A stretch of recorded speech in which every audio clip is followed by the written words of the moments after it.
Charge இல்லையா? இப்போ தான் பயமாக இருக்குது லைட்டாக. ஐயோ டாய். சரி ஓகே, வீடியோவை முடிச்சாச்சு. இந்த வீடியோ எதுக்காகனா, ஐயோ பாருங்க நான் நிறுத்தலை சத்தியமாக. என்னென்ன சம்பவம் பண்ணுது பாருங்கள். நான் நிறுத்த கிடையாது. ஓகே, நான் இப்படி நான் நடந்தேன்னா கீழே எங்கேயோ தடிக்கிட்டு தான் விழுவணும். கீழே பார்க்கணும், பின்னாடி என்னடா, ஐயோ சம்மதி தானா.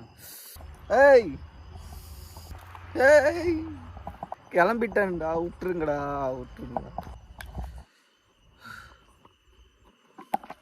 ஐயோ சரி போ மக்களே, நான் இப்போ இங்கேருந்து கிளம்பிட்டேன். தெரிச்சு தான் ஓடணும் இதுக்கு மேலே.